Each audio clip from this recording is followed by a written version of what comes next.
"Be prepared" served as the Boy Scouts' motto.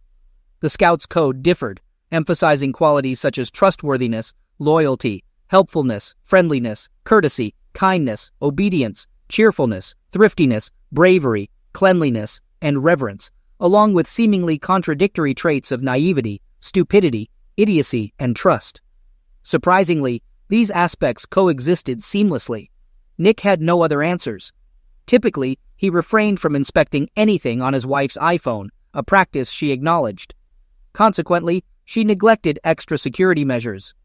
Being a Boy Scout, Nick upheld honesty and avoided invading privacy. However, with his wife heading out of town soon, he sought her hotel's name, aiming to avert a potential disagreement arising from his forgetfulness, a recurring issue lately. Post their wedding 5 years ago, this impending trip marked their lengthiest separation. Nick contemplated a romantic gesture, like sending flowers, to express his love while she was in the romantic city of Paris. Yet, his plans were disrupted by the realization that Dwayne, not he, was the one she would be sharing this experience with. Entering his wife's phone code, their wedding date, Nick found himself perusing WorkSafe emails exchanged between Linda and Dwayne. Their discussions included a nighttime stroll down the Champs-Élysées and then a moonlit boat ride on the Seine. Almost as surprising as the affair itself was the fact that Nick's wife, Linda, and her lover, Dwayne, exchanged messages using their work email accounts. She should have known better. So should Dwayne. Like Nick, Linda was a lawyer. Dwayne worked as a paralegal at Linda's firm. All three, Nick, Linda, and Dwayne, had experienced enough document handling and major litigation.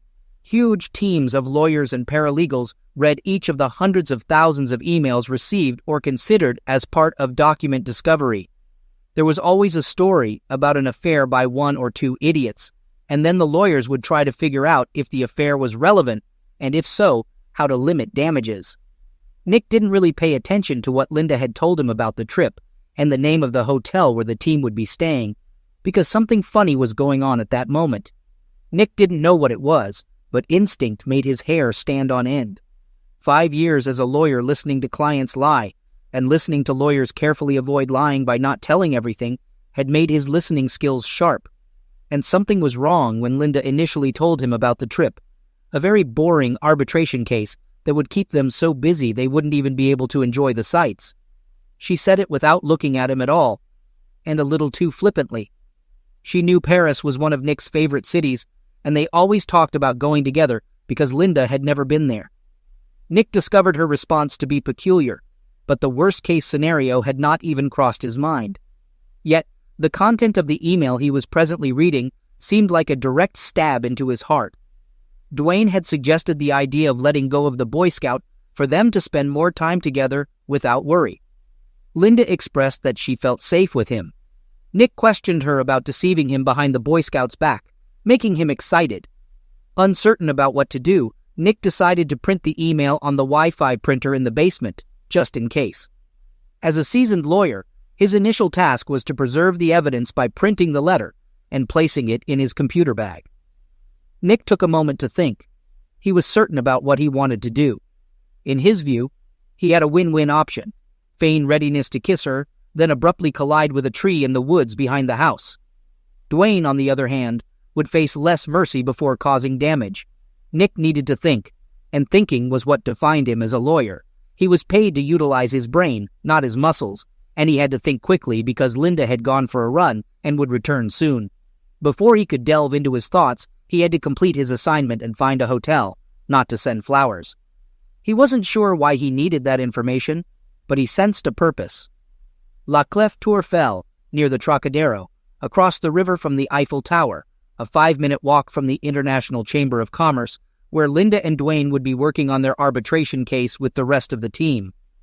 During the lovers' free time between hotel rendezvous, he had to conduct a quick computer search on Virginia's divorce laws, drawing from his bar exam days 5 years ago.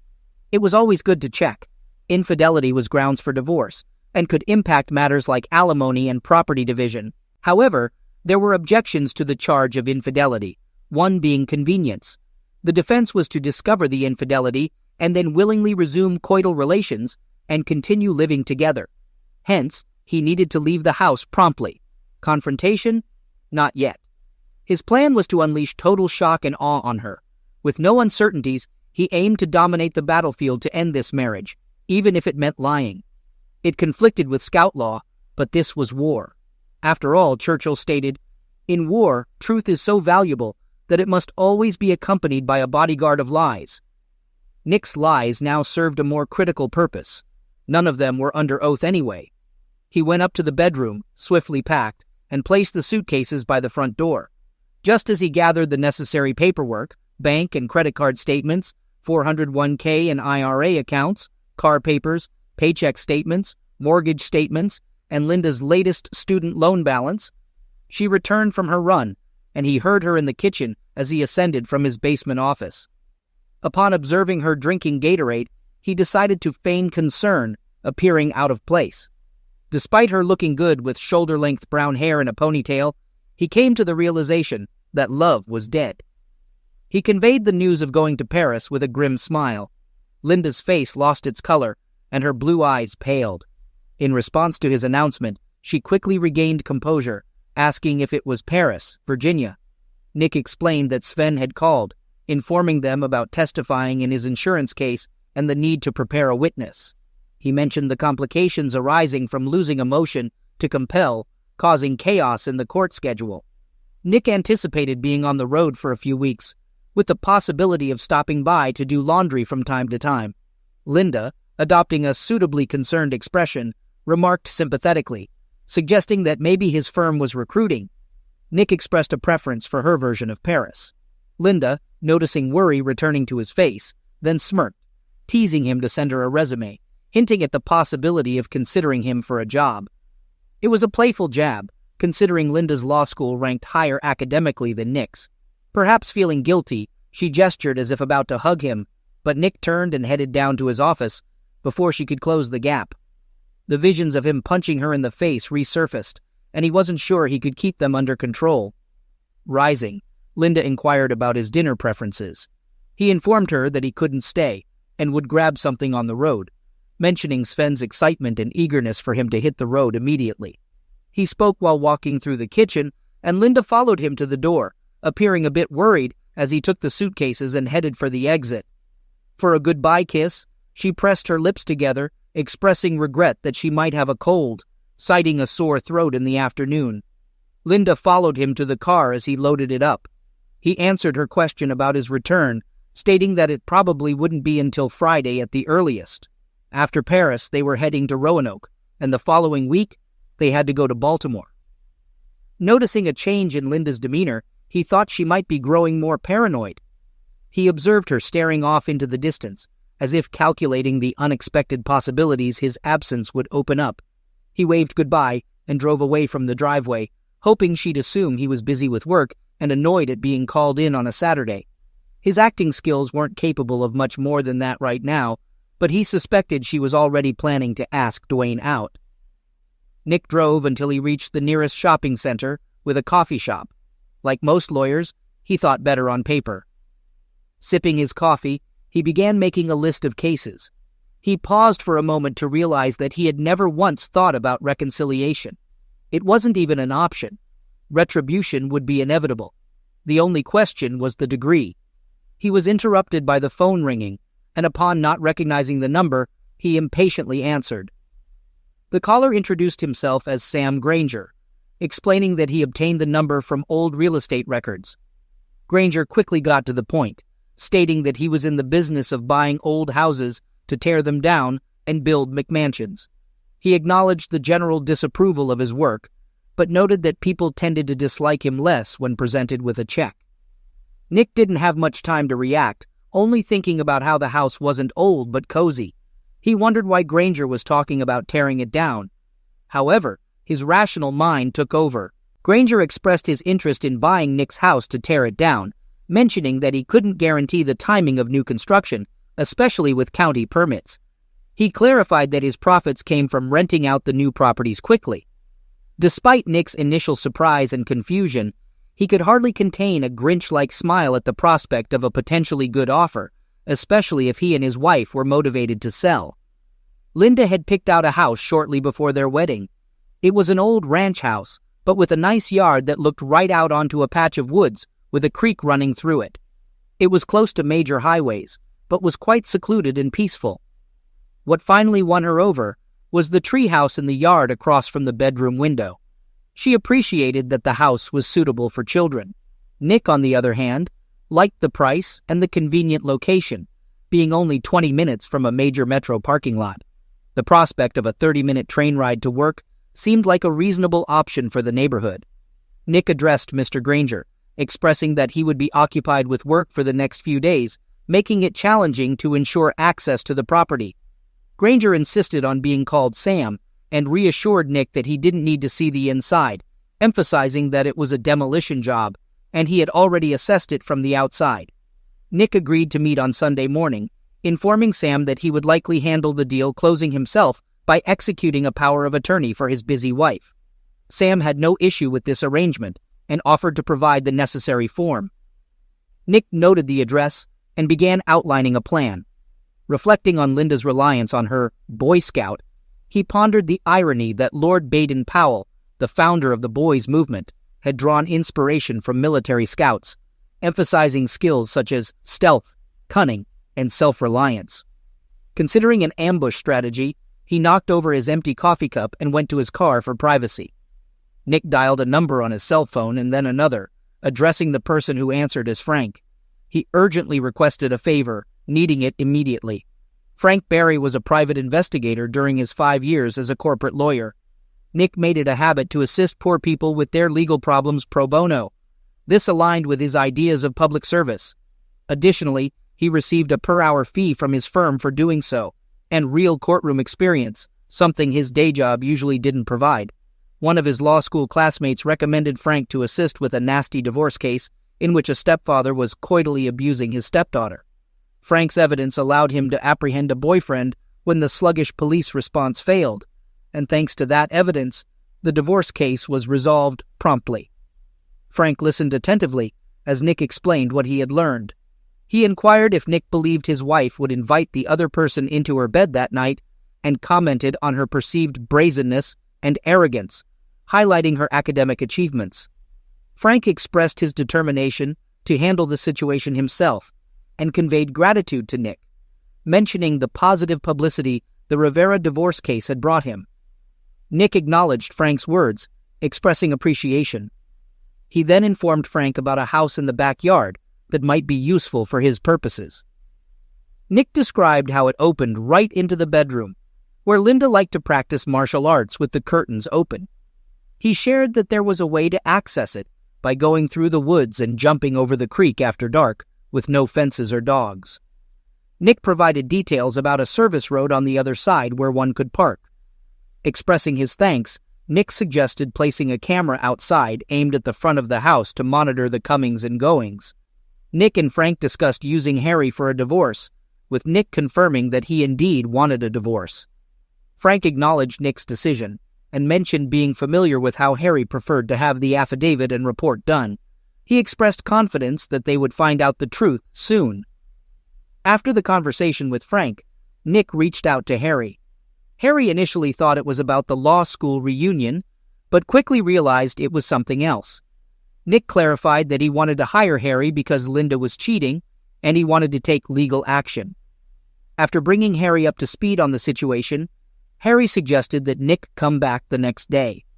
Despite it being Sunday, Harry had some paperwork to deal with at the office and planned to stop by. He proposed starting the process and acknowledged that Nick seemed to have already addressed the issue of avoiding infidelity. Nick informed Frank that Harry was dealing with clear and convincing evidence, highlighting the challenge of the financial settlement, as Linda, being a lawyer at a large firm, had the resources to prolong the case with the support of her colleagues. Despite this, Nick assured Frank that he would handle the situation and believed they could settle it amicably. In the next conversation, Nick spoke with Harry, expressing the intention to settle the matter civilly rather than seeking vengeance. Harry acknowledged Nick's approach and agreed to see what he could come up with. Nick's final call was to Maggie, and the initial silence was palpable. Nick explained that he needed her help regarding Linda's infidelity. He apologized for past mistakes, acknowledging their affair and letting Linda cut Maggie out of his life.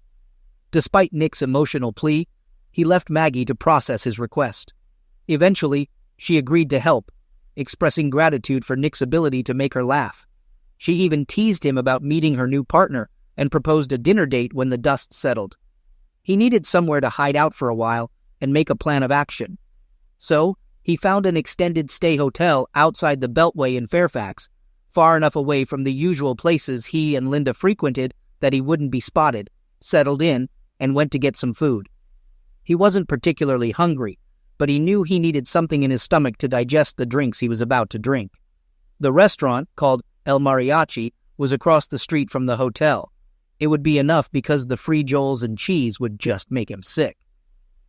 As the hostess sat him down in a booth, he saw the bartender looking at him. He seemed vaguely familiar, but Nick put the thought out of his mind.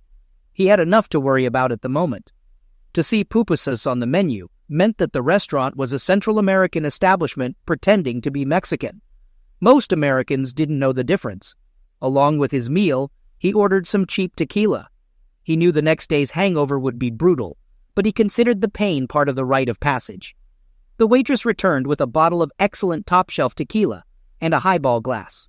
When Nick looked up at the waitress, she merely pointed to the bartender, who saluted him. Nick accepted the greeting and poured himself a generous portion as the bartender went back to serving other customers. It took a moment, but Nick remembered who he was. He remembered that the bartender was one of the people who had attended Rivera's divorce hearings and the criminal trials Nick had attended. He always sat in the last row by himself. No one ever sat next to him. Once his client, Sonia's daughter, hugged him. But when Nick asked Sonia who it was, she remained silent and said he was just a family friend. Nick ate in silence, making notes in his notebook and drinking tequila. When the waitress cleared away the dirty plates, he went to the break room. He felt like everything around him was moving, like on a ship. When he walked, he needed to lean against the wall while he went about his business. Then he went back to the booth, trying to keep steady, and found the bartender sitting in his booth on the opposite bench. The person addressed as Senor Nick warmly greeted him, expressing gratitude for Nick's assistance in helping his cousin end a problematic marriage.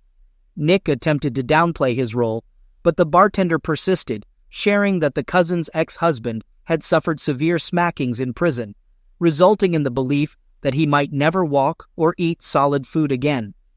The bartender disclosed this information with a slight smile, and Nick, feeling a chill, remarked that he hadn't heard about it. The bartender casually dismissed it as yesterday's news. Nick, sitting down, tried to shift the focus and asked about the bartender's curiosity regarding his presence alone at El Mariachi's on a Saturday night. The bartender inquired about Nick's wife, describing her as beautiful. Nick locked eyes with the bartender, who maintained a smile. It wasn't mocking, but rather knowing. Nick couldn't fathom why the man posed such a peculiar question. How did the bartender even discern Nick's marital status? Then, Nick recalled Linda surprising him at a hearing and kissing him. The bartender must have lingered in the courtroom afterward.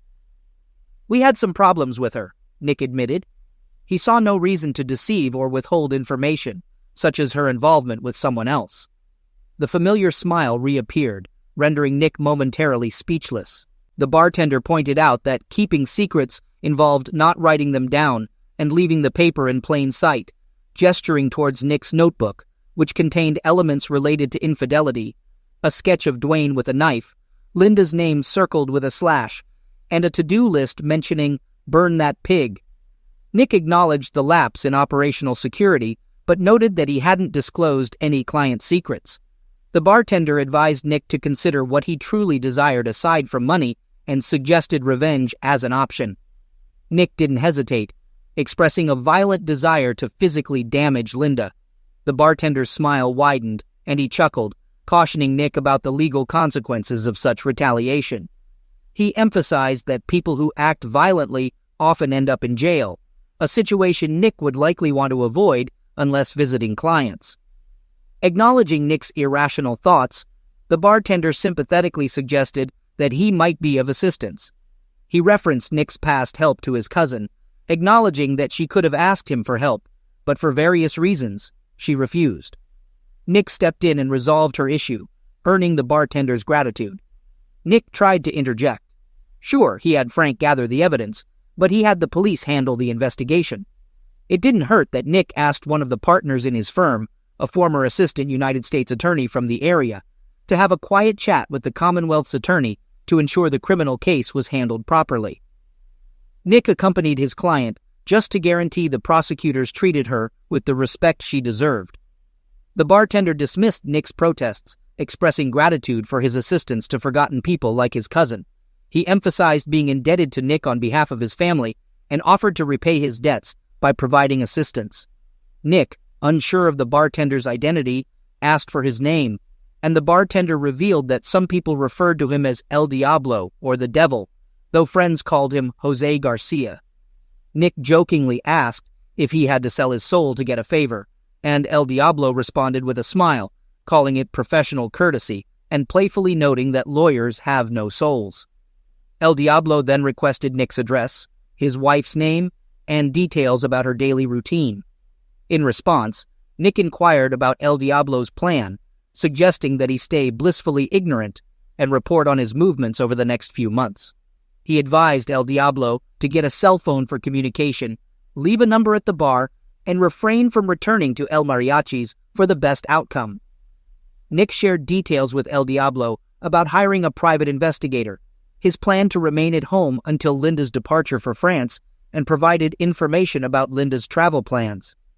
El Diablo, aware of the Paris hotel location without disclosing how he knew, posed a question to Nick.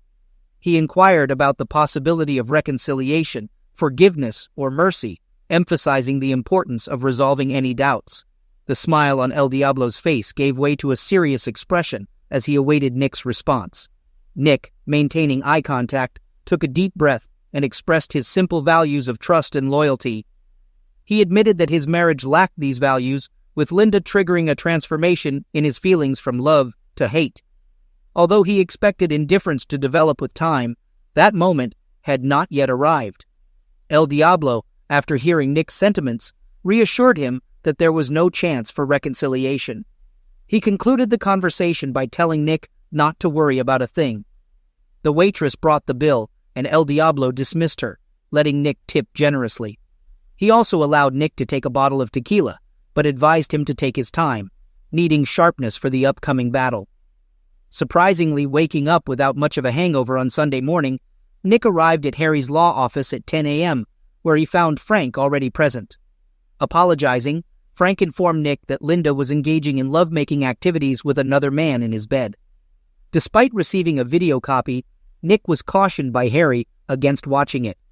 Harry intervened, advising Nick against any reckless actions. Nick, assuring Harry, mentioned that he followed Harry's earlier suggestion to climb into the treehouse, obtaining clear shots of their faces and evidence of their physical interactions. He described the situation as merely a physical phenomenon, with the two hardly engaging in conversation, just having fun like rabbits. Nick wasn't sure if this revelation would alter their plans. Harry, responding negatively, inquired about the details. Nick spared him the specifics, but mentioned the high stamina of both individuals involved. Harry expressed his gratitude, albeit with a tinge of regret. Nick, in turn, apologized for sharing the information. Harry proceeded to reveal that Linda personally attended Nick's party last year, and they identified the man involved as Dwayne Martin, a colleague of hers. Although they couldn't determine the duration of their affair, they had clear and convincing evidence, including camera footage of their comings and goings. Harry assured Nick that he would email a link to the live feed on their secure server and mentioned that he would draft a report and supporting affidavit.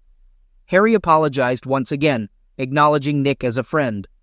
After shaking hands with Harry and Nick, Frank left the office. Harry then inquired about Nick's plans, and Nick expressed the intention to file for divorce based on grounds of infidelity without directly filing against Linda. Harry looked at Nick without displaying any particular emotion. Nick assured Harry that he didn't want him to do anything reckless and believed the process would go more smoothly than expected. Harry grimaced at the suggestion. Nick continued, advising Harry to file the divorce case on Monday afternoon, just before the clerk's office closed. He requested Harry to inform him of the case number, assuring that he would handle the rest. Nick reminded Harry that he didn't practice criminal law well and wouldn't be able to assist if Nick encountered legal trouble. "You'll be pleasantly surprised," Nick declared as he exited.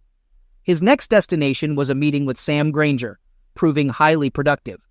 Nick discovered they could sell the house for over $100 of the mortgage, without a real estate agent's commission.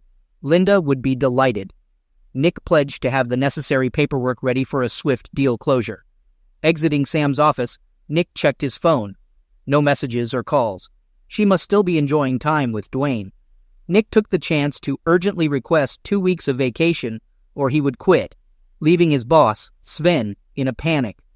Luckily, Sven granted the request, given a temporary lull in business.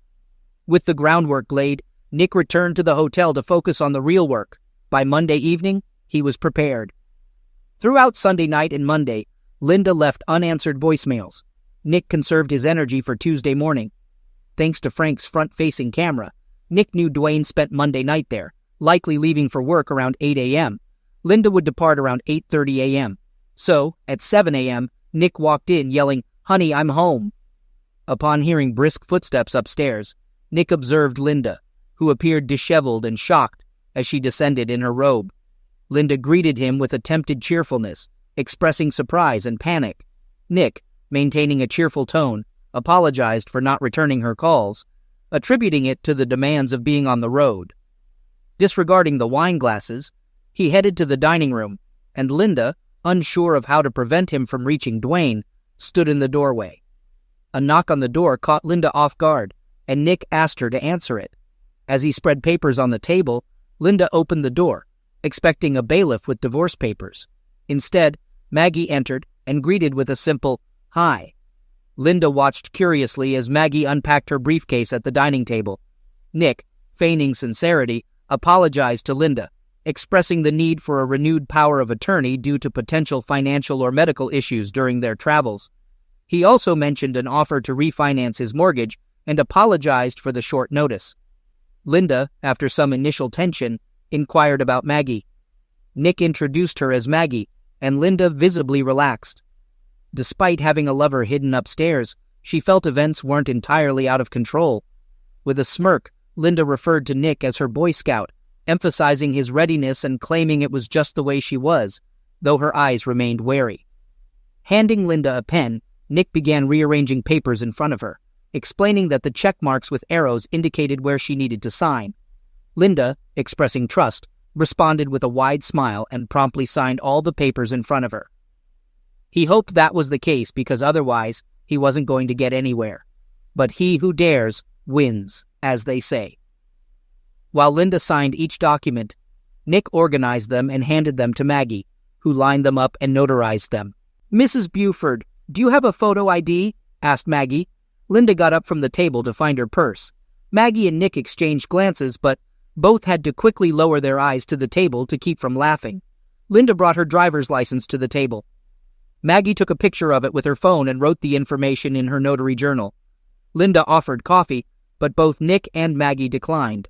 While Maggie recorded the notarized documents in her journal, and Nick sorted everything into different folders, Linda looked up, expecting Nick to attempt something and calculating her next move. Maggie left, stowing away all the tools, and smiled at Nick when Linda wasn't looking. Nick gave Linda a break, stating that he needed to have a teleconference and would go down to his basement office to do so. Linda's shoulders relaxed. For now, she would have time to escort Dwayne out the door and erase any trace of his presence before Nick reappeared from his man cave. Nick went downstairs to give her the illusion that she was still fooling him. He pretended not to hear Dwayne's heavy footsteps descending the stairs, or the sound of the garage door opening, so Dwayne's car could pull out. But upon hearing the sound of the shower running in the master bath, Nick gathered everything he had, walked out the basement door, and left in his car without a word to his loving wife. 2 hours later, after a hearty breakfast at the diner, Nick was in Harry's office. Harry appeared shocked as Nick explained that he had managed to get the wife to sign a form, CC 1406, agreeing to the service of the divorce petition on her and waiving service of court notices and notices of any future proceedings. Harry examined the properly notarized form that Nick presented, and Nick confirmed that it was indeed signed. Harry sought clarification, asking if Nick had also persuaded his wife, an experienced attorney, to sign a property division agreement. This agreement included provisions such as giving Nick all the proceeds from the sale of their house and its contents, the cars, and Linda's jewelry. Additionally, it granted Nick full discretion over the disposition of Linda's personal belongings and allowed both of them to walk away with their respective retirement accounts, with no alimony in Linda's favor. Nick affirmed these details, emphasizing that Linda, who earned more money than him, willingly agreed to leave the marriage with approximately $125,000 in retirement contributions and about $200,000 in undergraduate and law school debt, according to the documents. Harry, seemingly skeptical, remarked that Linda had a generous nature. Harry then turned his attention to the affidavit Nick claimed Linda signed, admitting to cheating and acknowledging the presence of her lover in the marital bedroom at the time of signing. Nick confirmed these details and referenced an email correspondence where Linda discussed staying with her lover because he aroused her.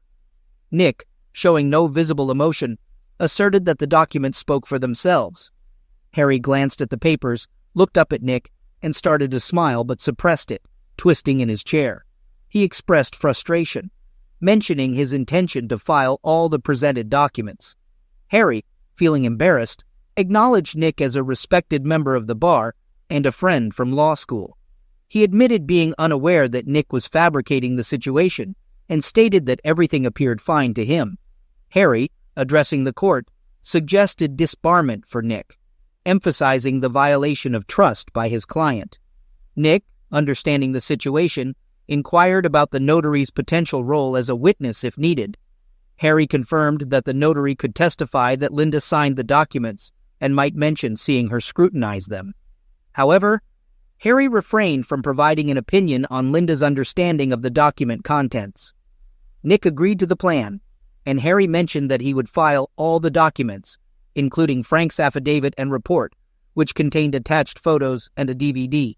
Harry intended to keep it out of the electronic file temporarily to prevent it from making the news. Nick emphasized the importance of keeping things quiet, considering Linda's impending departure for Paris in a little over 2 weeks. He asked if Harry knew anyone at the county courthouse. Harry mentioned Seth, a day student from the year after them, currently clerking at the county courthouse to build up his resume. Harry believed Seth might be able to expedite the process, but he cautioned that if the judge wanted live testimony, the entire plan could collapse, and Linda would need to make a decision. Nick informed Harry that Linda did not want to contest the case on fraud once she understood the situation. He mentioned that if things took a negative turn at that stage, he might have to let go of Harry's services, to which Harry agreed. Nick expressed a desire to hear the full story someday, but conveyed his reluctance to discuss it at the moment. Over the next 2 weeks, Nick successfully maintained a distance from Linda. He sent her text messages at off hours, letting her know how busy he was, but he answered her calls the rest of the time. Over time, she began to call less frequently. "You scared the hell out of her," Frank told him at the end of the week. "Judging from the videotape, Dwayne hasn't been in the house once since you showed up and surprised them Tuesday morning. I can't tell if they're meeting at his place during the week or having fun with each other at the office, but they're not doing it in the house. I'll tell you if anything changes." The only thing that had changed was that Nick had quietly returned to the house when he found out Linda was gone and had taken the financial papers he thought he might need. He also signed a contract to sell the house to Sam Granger. The transaction was to take place during Linda's first week in France. The rest of the time, Nick went to the gym, did some leisure reading, and pondered how he had gotten to the point where he was 30 years old with his life in such disarray. He told Sven that he needed a few more weeks off, and Sven reluctantly agreed. "She's having fun with him at the house again," Frank said Saturday, a week before Linda was scheduled to leave for Paris. "Thanks for the heads up," Nick replied. He didn't care, but he knew that once he got rid of the house, he'd rather burn the sheets than sell them. By this time, Nick had watched the video that Frank had given him the first time he realized his attraction. Dwayne was a couple of years younger, and as Frank's investigation had revealed, the guy was a gym rat, constantly pulling himself up in front of the mirror after weight training. Otherwise, he was unremarkable in comparison. Nick was in reasonable shape, but didn't boast a tight belly. Linda seemed to be seeking arm candy, a trait Nick could do without. Before he knew it, Linda embarked on her eagerly anticipated trip to Paris. A member of Frank's team followed her to the airport, ensuring her departure to Europe. Upon receiving the news, Nick went to the house, piled all of Linda's clothes in the living room, and packed up his belongings. The next day, movers arrived, packing Linda's items separately and sending them to storage. They also packed Nick's things and moved them to the apartment he found with Sam Granger's help. Nick easily sold the furniture thanks to Sam's reselling skills. Once the house was empty, Nick did a final walkthrough before taking one last action. He carefully collected wedding photos, the album, and Linda's wedding dress. He brought them to the fire pit under the treehouse on the patio, placed them atop embers, added lighter fluid to the dress, and lit a match. As everything burned, Nick was pleased with the level of detail captured in the video, even discerning details in each photo as it joined the flames. A day later, Nick closed the sale of the marital home, using Linda's power of attorney to sign on her behalf, a move she should have scrutinized. With a separate financial power of attorney, Nick deposited the house sale profit into his personal account, certifying it on behalf of his wife as her attorney in fact, and closed the joint accounts 3 days later. Still, in the initial week of Linda's French trip, a construction crew razed the house. Days later, they cleared the debris, starting preparations for the site. Unfortunately, the tree with the treehouse had to be removed for a planned gazebo. However, construction halted once only an empty square of land remained, due to issues in the permitting process. Nick and his law school friend at the county permit office believed the problem would resolve upon Linda's return, with proper forms submitted and approved.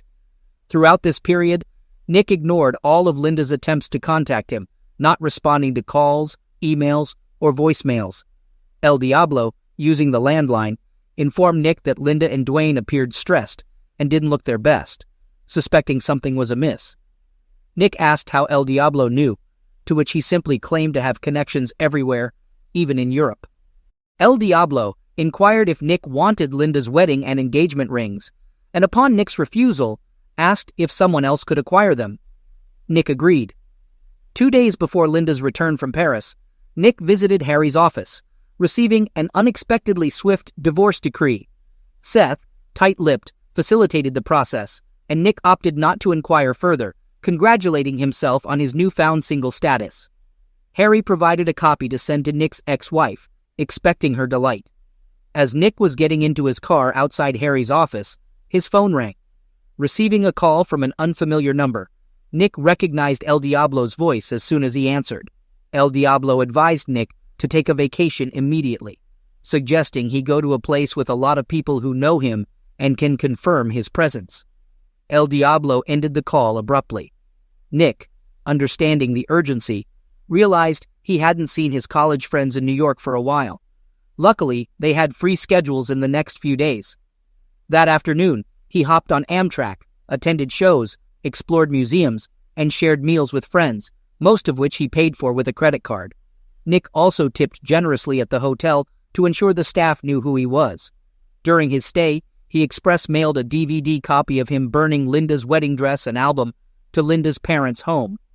Late one Sunday night, while savoring coffee and cake at Little Italy in Manhattan, Nick received a call from his father-in-law. His father-in-law informed him that Linda was in the hospital and going through a difficult time. Nick inquired about the reason behind her condition. His father-in-law explained that Linda had returned from a business trip on Friday and, along with a colleague, had been kidnapped at the airport. They were medicated and only managed to escape that morning. Unfortunately, Linda's colleague had been severely smackened. Nick could sense the emotional strain in his father-in-law's voice. Once upon a time, Nick might have felt sympathy. However, he asked about Linda's condition. The father-in-law explained that when Linda woke up, she found herself covered in tattoos with derogatory inscriptions, labeling her as a fancy woman and a strumpet. Soon after awakening and realizing this, an individual wearing a mask entered and physically assaulted her, breaking her nose and causing 2 black eyes. Nick couldn't help but be impressed by the severity of the situation. Really, it was the cherry on top of the ice cream. He would have been happy if Linda had realized that he had betrayed her in court, just as she had betrayed him in marriage. But this was just a rainbow pleasure of joy. It would be worth an immortal soul if he could give it away. Expressing his condolences, Nick acknowledged that he was currently out of town and inquired about what his father-in-law would like him to do. Detecting surprise on the other end, his father-in-law emphasized that Linda was Nick's wife. Nick, without much emotion, clarified that they were divorced, and the order was issued the previous week due to Linda's infidelity with the man she was traveling with. When his father-in-law seemed confused, Nick coldly mentioned having a video of the infidelity and offered to send a copy. The revelation left his father-in-law in stunned silence. Nick, displaying a lack of empathy, stated that Linda was no longer his problem, and his father-in-law would need to take care of her. His father-in-law, expressing frustration, accused Nick of causing the situation. Nick, unapologetic, explained that he had been in New York celebrating his divorce since Wednesday. He acknowledged the father-in-law's upset state and hoped for Linda's recovery, but conveyed that they had nothing more to discuss.